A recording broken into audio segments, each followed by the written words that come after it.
For Kostya Tszyu, the Holy Grail beckoned.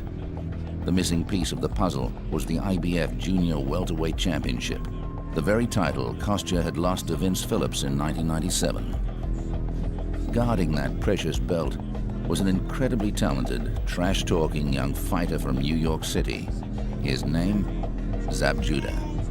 Kostya's always enjoyed it when people talk about him. I think he feels that that there's a little bit of self-doubt. They try to use it to build themselves up. And of course, you know, people who knew boxing realised that Zab Judah could fight. I'd been following Zab Judah since he made his professional debut, and he was a very, very good fighter. He was obviously a little bit inexperienced. He had the skills, but he just couldn't put the total package together yet.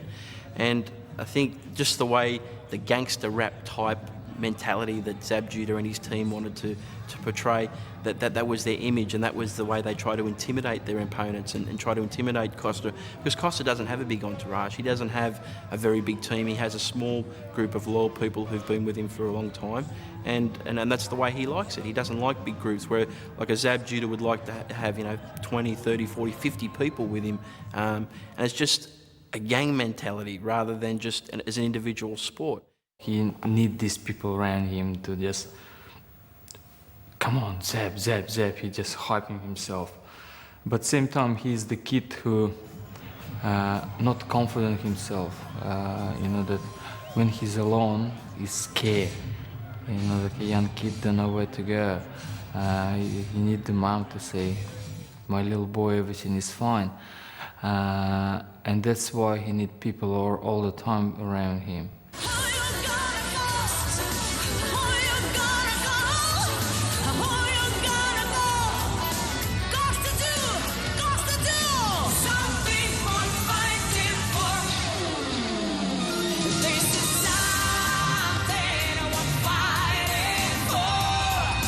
My singer, who sang my song, Larissa Dolina, is become good friends with. When she's singing the song and I walk in the ring and she said, I saw your eyes.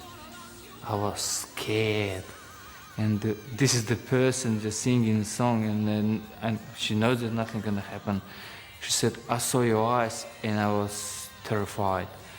And I said, I was normal. I said, no, it's different. I can't tell what my eyes all about. I don't know. But she said, I said, what I'm doing here? I have to just, I completely block. I can't see, I can't hear these things. Enough feeling there. You know, all my feelings is outside the ring. Over there, it's, you know, the very high quality computer with a huge program determined in one direction to destroy this guy in front. That's all. Nothing else matter. His undefeated record stands at 27 wins, no losses, one no contest, with 21 wins coming by way of knockout. Ladies and gentlemen, here is the undefeated IBF Junior Welterweight Champion of the World, introducing Zab Super Judah.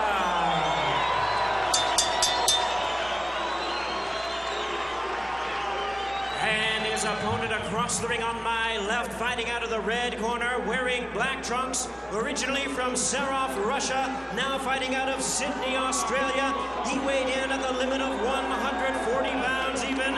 His record stands at 27 wins, 1 loss, 1 draw, with 22 wins coming by way of knockout. And here is the WBA and WBC Super Lightweight Champion of the World, known as the Thunder from Down Under, introducing Kostya Tszyu. So early on in the piece, Zab Judah he underestimated Kostya Tszyu. He fell for the same trap that everybody else has with Kostya Tszyu, that they see him as a one-dimensional fighter, just a power hitter, a slugger. He didn't see the subtle variations that Kostya had added to his game since his first loss to Vince Phillips. He didn't see that he was a better fighter since then. And I just think Zab Judah was listening not only to himself, but all the people around him who just felt that he was so much better than Kostya Tszyu. All right, we're set to go. I asked Zab Judah, who is supremely confident does he ever get nervous before fights? He said, no, Colonel. He said, I was born to fight. I'm not nervous. This is what I do. I love it. I asked Kostya Tszyu the same question. He said, all I want to do is control the pace of the fight. He said, remember, that's not necessarily total offensive aggression. He said, I can control the pace with defense, too. So this guy is thinking real serious about winning this fight. All right, here we go, round number one. Kostya Tszyu wants to start fast, and he wants to pressure this guy. You see what I mean about him holding the hand high. Zab Judah will look for the opportunity. Notice that Zab is a southpaw. He jabs with his right hand. Shambe Mitchell, by the way, was a southpaw too, and Kostya Tszyu had no trouble handling him. Kostya said also that Shambe Mitchell's hand speed is just as fast as Zab Judah's. But we'll find out how he handles the speed of Zab. Zab might be a little bit quicker on his feet than Shambe was. Shambe has quick hands, but Zab has the very quick feet as well. So there's the differences there. And this fight is about styles as Zab circles to his left. Both guys a little bit cautious in the opening going. Of course, this is scheduled for 12 rounds, a tremendous amount at stake. For Kostya, it vaults him not just in the world scene, but it vaults him into one of the greats of all time. And for this young Zab Judah, this is the definitive fight in his career. This is the one that tells that he can handle the best in the business. And he's wanted this fight for a long time. Wow, with that vicious uppercut that just whistled past the nose of Tszyu. But that's the way Tszyu talks about controlling with defense, just being outside the power of Zab Judah. There's the uppercut. That time it got thrown. It has Judah back on his heels. And Zab attacks. And Kostya Tszyu ties him up.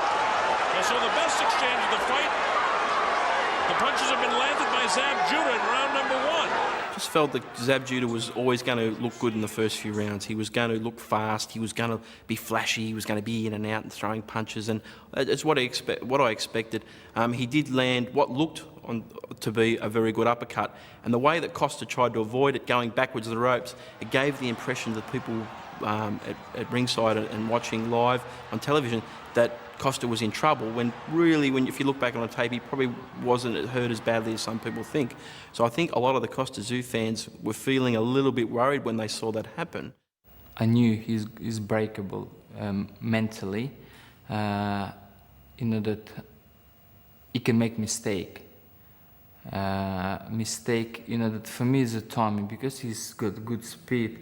For me, my timing was just to reach the distance where I can hit him. Now Kostya, as you'll see, his cheeks, I suppose it's from the part of the former Soviet Union that he's from, has high cheekbones anyway, and they have a tendency to swell, but there's immediate swelling after the first couple of punches thrown by Zab Judah. Zab looked like he was tremendously powerful with those shots. He's just feeling his man out, trying to get angles. When he comes inside, he grabs on. And Jay Nady in his 47th world title bout saying, hey, keep your head up, Zab. Last thing you want in this fight is for any sort of a headbutt to ruin this fight, because a lot of anticipation coming over this one. Kostya looking to land the big right hand. Instead, Zab shows his quickness of his hands again. Look at these shots lined up by Zab Judah. He's after Kostya. Kostya able to hold him off. Touches him up with a left. Good, powerful left hand, wild with the right hand. It's considerably noticeable, the hand speed of Zab Judah in comparison to Kostya. Kostya, in order to hold this guy up, has got to land something powerful to get this guy back on his heels if he's going to be successful early. But so far, this is Zab Judah's round number one, through 2.5 minutes of it anyway. So the southpaw has been able to land the more powerful shots in this round, in spite of the fact that Kostya is considered the puncher. Kostya Tszyu, of course, to the right of your screen. Zab with the red trim in his black trunks. And here's Kostya getting a shot thrown. All right. Just a few seconds to go now to end round number one. And I think Zab Judah will get that in the three judges' scorecards. In the first round, in the late minutes, I start shortening this distance, start getting shorter and shorter and shorter. End of the round, according a couple of times. But that wasn't really heavy blows, just entry to this. All right, mate. Just to go see what he's doing. He's banging on the left uppercut, mate. At the end of the first round, I thought that, being honest, you'd have to say Judah won the fight, but it was the round. And, but that's nothing.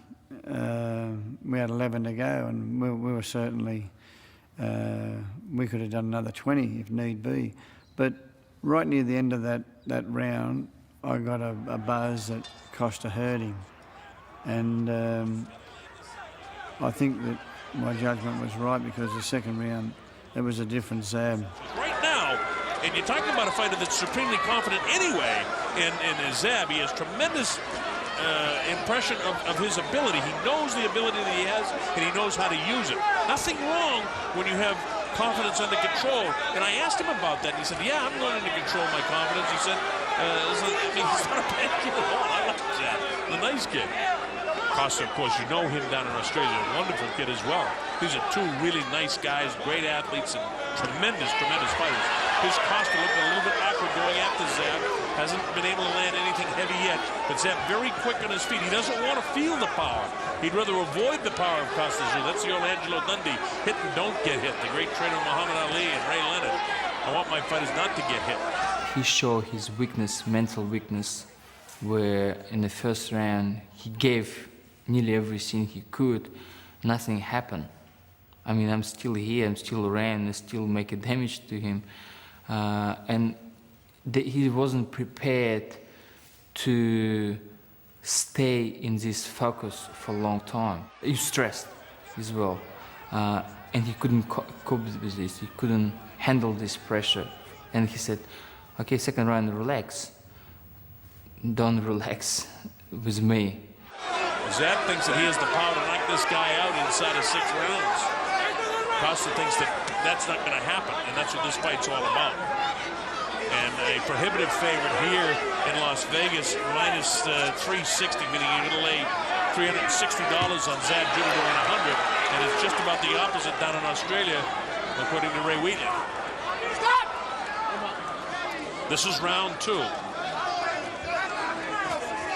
Tszyu has been headhunting most of the time, and you wonder if you should try and get some shots to the body, but I think what his fight plan is to make this guy feel his power, and he wants him to feel it to the head. He wants to get this guy back on his heels if he possibly can. And he's on top of him, but Zab is very, very quick.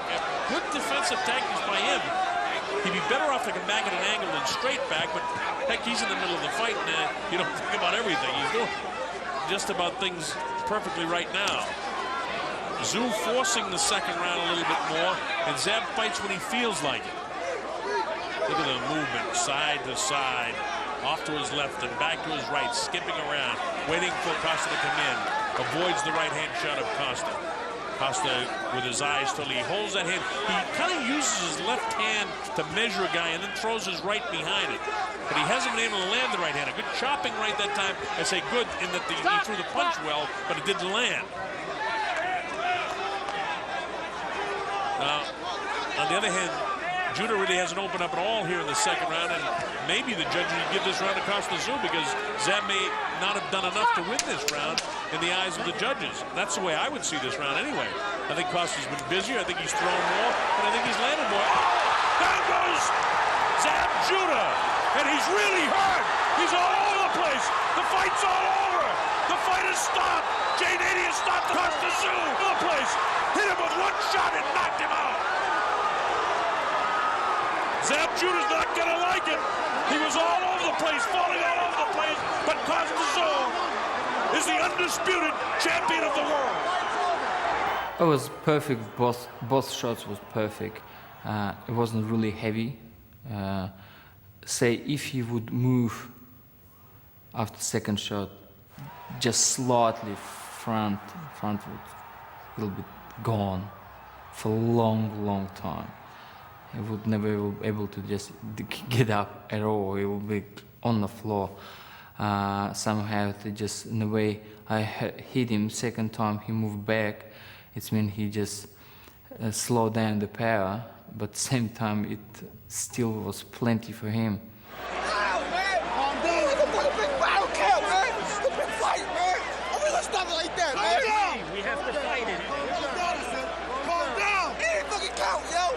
He just young kid had a dream to become undisputed champion of the world, and this dream just flew away, just gone from it.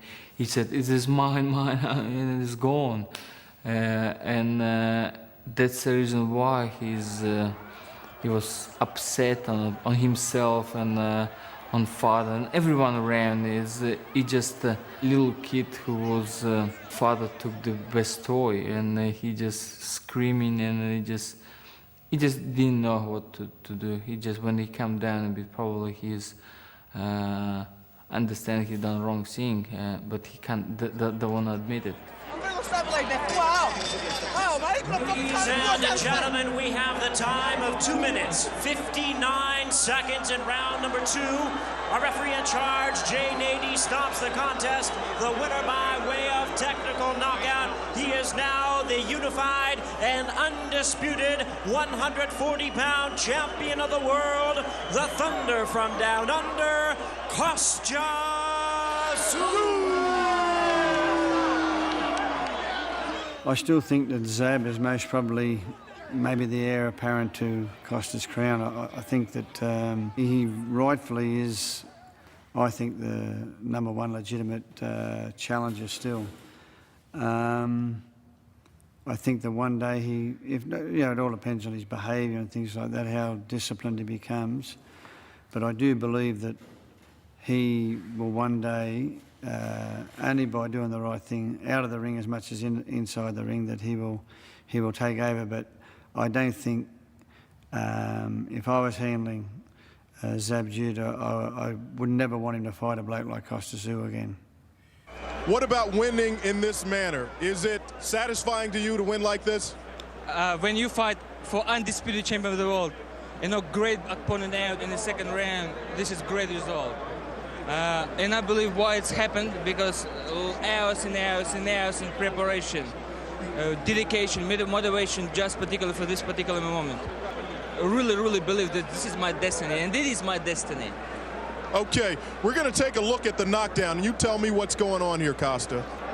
You see its first right hand nearly comes through, and this is right on the chin. I've seen he's become a little lazy in the beginning. I've seen how he come in, and look at him. He's really, look at his eyes. Look at his eyes. The referee done the right decision to stop the fight. Otherwise, he will be really, really hurt. And it's not necessary to do. We are humans, and this is the life after boxing. And he's a young kid and still got some future for himself. What does it mean to you to be the undisputed 140-pound champion of the world? I become history in Australia, definitely, in Russia, definitely. And for a long, long time, we never had the super lightweight champion of the world in this division. And I'm here again, and I put myself in best pound-for-pound boxers in the world right now, because I am one of the 3 who has got all 3 belts. The way that this fight ended, the controversy that's going to come out of this, will you give him a rematch, and does he deserve a rematch? Do you remember in the press conference, we asked the same questions to him? Winner take all. It was beautiful that you had someone that was really saying a lot of stuff, and someone that was saying nothing. And it was good that the silent bloke won the fight. It was, beautifully written script for it all.